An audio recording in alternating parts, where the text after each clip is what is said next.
నమస్కారం. ఈరోజు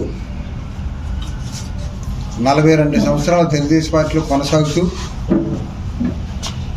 ఈరోజున తెలుగుదేశం పార్టీకి రాజీనామా చేయడం జరుగుతుంది.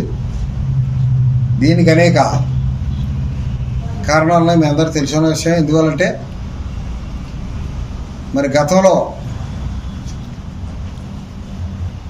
రాజకీయాల మీద ఆసక్తి మీద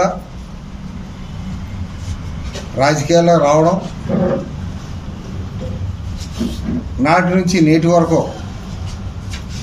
ప్రజాసేవలో కొనసాగడం, ఈ రోజున కొన్ని కారణాల వల్ల నాకు వచ్చినటువంటి అవకాశం తీసుకోవడమే కాకుండా తెలుగుదేశం పార్టీ నేషనల్ అధ్యక్షుడు చంద్రబాబు నాయుడు గారి దగ్గరికి వెళ్ళి నాకు పదవి కల్పిస్తానని హామీ ఇప్పించడం, తర్వాత మమ్మల్ని దూరం పెట్టాలనే దురుద్దేశంతో వాళ్ళ యొక్క ప్రయత్నం కొనసాగడం, రాజకీయాల్లో ఇప్పుడు కూడా 42 సంవత్సరాలు సర్వీస్ చేసినప్పటికీ తాలూకా పదవులతోనే తృప్తి చెందేమో తప్ప ఇప్పుడు జిల్లాలో ఉన్నటువంటి జిల్లా పరిషత్ కానీ, గ్రంథాలయం కానీ, సెంట్రల్ బ్యాంక్ కానీ ఇప్పుడు ఆశించలేదు. నియోజకవర్గంలో ప్రజలకు సేవ చేయడం పరమావధిగా భావిస్తూ పనిచేసాం. ఈ రోజున వేరే పార్టీలకు వెళ్ళడం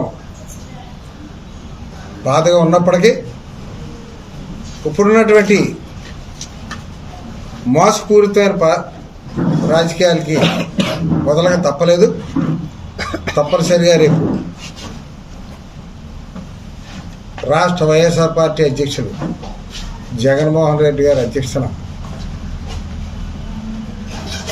మరి దాడిశెట్టి రాజా గారు, మంత్రి గారు, సునీల్ గారు, అదేవిధంగా జిల్లా ఇన్ఛార్జి మిథున్ రెడ్డి గారు, వాళ్ళందరి యొక్క సమక్షంలో విజయవాడలో నేను, నాతో ఉన్నటువంటి నా అనుచరులు జాయిన్ అవ్వడం జరుగుద్ది. తప్పనిసరిగా తుని నియోజకవర్గంలో వైఎస్ఆర్ పార్టీని గెలిపించడానికి మా శాశ్వతాల కృషి చేస్తాం. Please subscribe .news.